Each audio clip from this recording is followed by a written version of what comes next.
friends, in today's topic we are going to learn some more thing about PHP.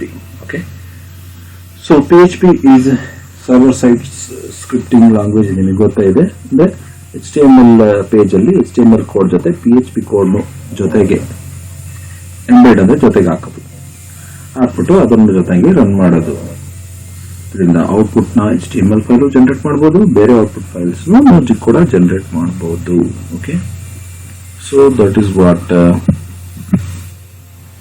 So next ಆಮೇಲೆ ಇದು ಹೇಗೆ ಪ್ರಕ್ರಿಯೆಗೆ ಬಂತು, PHP ಅನ್ನೋ ಕೋಡ್ ಬರೀಬೇಕು ಈಗ ಮಾಡಬಹುದು ಅಂತ ಇಂತ ಮೊದಲು ಐಡಿಯಾ ಕೊಟ್ಟವ್ರು ಯಾರು?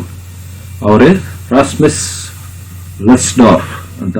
ಅವರು ಕೂಡ ಸಾಫ್ಟ್ವೇರ್ ಇಂಜಿನಿಯರ್. ಅವರು ಅಪಾಚಿ ಟೀಮ್ ಅಲ್ಲಿ ಇದ್ರು, ಅಪಾಚಿ ಡೆವಲಪ್ ಮಾಡ್ಬೇಕಾರೆ. ಸೊ ಅದು ಒಂದು ಸರ್ವರ್, ಅಪಾಚಿ ಸರ್ವರ್. ಇದು ನಾನು PHP ರನ್ ಮಾಡ್ಬೇಕಂದ್ರೆ ಅಪಾಚಿ ಸರ್ವರ್ನ ಇನ್ಸ್ಟಾಲ್ ಮಾಡಿಕೊಂಡು ಅಪಾಚಿನ ರನ್ ಮಾಡ್ತಾ ಇದ್ರೆ ಮಾತ್ರ ರನ್ ಆಗೋದು. ಓಕೆ, 1994 ಅಲ್ಲಿ 1995 ಅಲ್ಲಿ ಕೆಲವೊಂದು 1995 ಅಲ್ಲಿ ಅದನ್ನ ಅವರು ಯಾರು, ನಮ್ಮ ರಾಸ್ಮಸ್ ಲೆಸ್ಡಾರ್ಫ್ ಅವರು ಪರ್ಸನಲ್ ಹೋಮ್ ಪೇಜ್ ಟೂಲ್ ಅನ್ನು ಕ್ರಿಯೇಟ್ ಮಾಡಿಕೊಂಡು ರನ್ ಮಾಡ್ತಾ ಇದ್ರು. ಅಂದ್ರೆ ಅವರು ಸ್ವಂತವಾಗಿ ಮಾಡ್ಕೋತಾ ಇದ್ರು. Then released as version 2. ಆಮೇಲೆ ಅದು ವರ್ಷನ್ 2 ಆಗಿ ರಿಲೀಸ್ ಆಯಿತು with PHP F5. Okay, form interpreter ಅಂತ F5 ಅಂದ್ರೆ ಟು ಅನಲೈಸ್ SQL ಕ್ವೆರೀಸ್. ಇದ್ರ ಜೊತೆಗೆ SQL ಕಮಾಂಡ್ಸ್ ಕೂಡ ರನ್ ಮಾಡ್ತಾ ಇದ್ರು. Okay, right. Okay, and of of the ಅಂದ್ರೆ ಮಧ್ಯದ 1997ರ ಮಧ್ಯದಲ್ಲಿ ಒಂದು 50,000 ಜನ ಇದನ್ನ ವೆಬ್ಸೈಟ್ಸ್ ಅಲ್ಲಿ ಯೂಸ್ ಮಾಡಕ್ಕೆ ಸ್ಟಾರ್ಟ್ ಮಾಡಿದ್ರು. ಅಕ್ಟೋಬರ್ 98ರಷ್ಟೊತ್ತಿಗೆ ಅದರ ಸಂಖ್ಯೆ 1 ಲಕ್ಷಕ್ಕೆ ಏರಿತ್ತು. ವೆಬ್ಸೈಟ್ಸ್ಗಳಲ್ಲೂ ಎಲ್ಲಾ ವೆಬ್ಸೈಟ್ಸ್ಗಳಲ್ಲೂ ಬಂದುಬಿಡ್ತು. 1999 ಅದು ಬಿಟ್ಟು 1 ವರ್ಷ 2 ತಿಂಗಳು ಆದ್ಮೇಲೆ ನೋಡಿದ್ರೆ 10 ಲಕ್ಷಕ್ಕೆ ಇದೆ. ಓಕೆ, ಸೊ ಅದ್ರ ಪಾಪ್ಯುಲಾರಿಟಿ ಬೆಳೀತಾ ಹೋಯ್ತು. ಹಾಗೆ PHP ಅದು ಬೆಳಕಿಗೆ ಬಂತು. ಗೊತ್ತಾಯ್ತಾ? ಸೊ ಆಲ್ಟರ್ನೇಟಿವ್ಸ್ ಈ PHP ಜೊತೆ ಅಂದ್ರೆ ಇದೇ ತರದ ಪ್ರೋಗ್ರಾಮಿಂಗ್ಗಳು ಯಾವ್ಯಾವಪ್ಪ ಅಂತ. PHP ಒಂದು ಪ್ರೋಗ್ರಾಮಿಂಗು, ಇದು HTML ಜೊತೆ ಎಂಬೆಡ್ ಆಗಿ ರನ್ ಆಗುತ್ತೆ ಅಂತ ನಾವು ಹೇಳಿದೀವಿ. ಇದು ಸ್ಕ್ರಿಪ್ಟ್ ಲ್ಯಾಂಗ್ವೇಜ್. ಅದೇ ತರ ಪರ್ಲ್ ಅನ್ನೋ ಪ್ರೋಗ್ರಾಮು ಇತ್ತು. ಇದೇ ತರ ವರ್ಕ್ ಆಗುತ್ತೆ. ಆಕ್ಟಿವ್ ಸರ್ವರ್ ಪೇಜಸ್ ASP ಇತ್ತು, ಜಾವಾ ಸರ್ವರ್ ಪೇಜಸ್ JSP ಇತ್ತು. ಓಕೆ, ರೂಬಿ ಅನ್ನೋದು ಒಂದು. ಇದ್ರ ಜೊತೆಗೆ ಆ ಟೈಮಲ್ಲೇ ಇವು ಕೂಡ programming languages, scripting languages, which run on internet. Okay, right. So PHP ಏನು ಅಂತ ನಾವು ಕೆಲವು ಫೀಚರ್ಸ್ ಹೇಳಿದ್ದೀನಿ. ಈಗ ಮತ್ತೆ ನಾವು ಒಂದು ಬ್ರೀಫ್ ಆಗಿ ಹೇಳ್ಬಿಡ್ತೀನಿ. PHP is open source software. Okay, ಈಸಿಯಾಗಿ ಯಾರು ಬೇಕಾದ್ರೂ ಡೌನ್ಲೋಡ್ ಮಾಡ್ಬೋದು, ಆ ಪ್ಲಾಟ್ಫಾರ್ಮ್ ಅಲ್ಲಿ ಬೇಕಾದ್ರೂ ರನ್ ಮಾಡ್ಬೋದು. ಓಕೆ, ಯೂಸ್ ಮಾಡೋದು ಕೂಡ ಈಸಿ. ಇದು C ತರನೇ ಅನ್ಸುತ್ತೆ, ಫುಲ್ ಲೈಕ್ ಸಿಂಟ್ಯಾಕ್ಸ್ ಇರುತ್ತೆ. ರನ್ ಮಾಡೋದು ನಿಮಗೆ ಗೊತ್ತಾಗುತ್ತೆ. ಪ್ರೋಗ್ರಾಮ್ ಆಗಲೇ ಕೆಲವೊಂದು ಮಾಡಿದ್ರೆ ಗೊತ್ತಾಗಿದೆ. Stable and fast. ಇದು ಸ್ಟೇಬಲ್ ಆಗಿರುತ್ತೆ, ಫಾಸ್ಟ್ ಆಗಿ ವರ್ಕ್ ಆಗುತ್ತೆ. ಮಲ್ಟಿ ಪ್ಲಾಟ್ಫಾರ್ಮ್, ಯಾವ ಪ್ಲಾಟ್ಫಾರ್ಮ್ ಬೇಕು ನೀವು ಇದನ್ನ ರನ್ ಮಾಡ್ಬೋದು. ಮೆನಿ ಡಾಟಾ ಬೇಸಸ್ ಕೂಡ ಸಪೋರ್ಟ್ ಮಾಡುತ್ತೆ. Okay, so many common built in libraries ಕೂಡ ಇದೆ ಇದಕ್ಕೆ. ಲೈಬ್ರರೀಸ್ ಅಂದ್ರೆ ನೀವು ಒಂದು ಕೋಡ್ ಬರೆದ್ರೆ ವೇರಿಯಬಲ್ ಆಗಲಿ ಮತ್ತೊಂದಾಗಲಿ ಬಿಲ್ಟ್ ಇನ್ ವರ್ಡ್ಸ್ ಕೀವರ್ಡ್ಸ್ಗೆ ಲೈಬ್ರರಿ ಕನ್ಸೆಪ್ಟ್. ಇದಕ್ಕೆ ಸಾಕಷ್ಟು ಟೂಲ್ಸ್ ರೆಡಿ ಮಾಡಿಟ್ಟಿದ್ದಾರೆ ಈ ಲೈಬ್ರರಿಯಲ್ಲಿ. Pre installed in Linux distributions. Linux distribution ಇದು ಮೊದಲೇನೆ ಇನ್ಸ್ಟಾಲ್ ಆಗಿರುತ್ತೆ. Need to install separate extra. Okay, right. How PHP generates ಅನ್ನೋದನ್ನ ನೋಡೋಣ.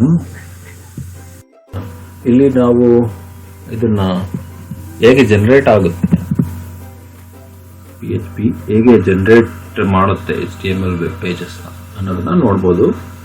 ಓಕೆ, ಇಲ್ಲಿ ಕ್ಲೈಂಟ್ ಅಂದ್ರೆ ನಾವು ಒಂದು HTML ಫೈಲ್ ನ ಕ್ರಿಯೇಟ್ ಮಾಡಿ ಅದರಲ್ಲಿ ಗೂಗಲ್ ಫಾರ್ಮ್ಸ್ ಅಲ್ಲಿ 2 ಪೋಸ್ಟ್ ಗೆಟ್ ಅಂತ 2 ಮೆಥಡ್ ಇರುತ್ತೆ.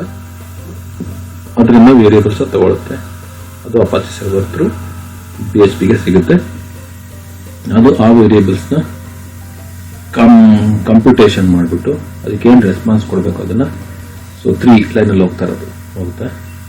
ವಾಪಸ್ ಮತ್ತೆ ಕ್ಲೈಂಟ್ಗೆ ಅದು ರೆಸ್ಪಾನ್ಸ್ ಆಗಿ ಹೋಗುತ್ತೆ ಟು ಅಪಾಚಿ ಸರ್ವರ್ಗೆ. Okay, so this is the way 1, 2, 3, 4 1 and 2 process ಇಂದ PHPಗೆ ರಿಕ್ವೆಸ್ಟ್ ಬರುತ್ತೆ.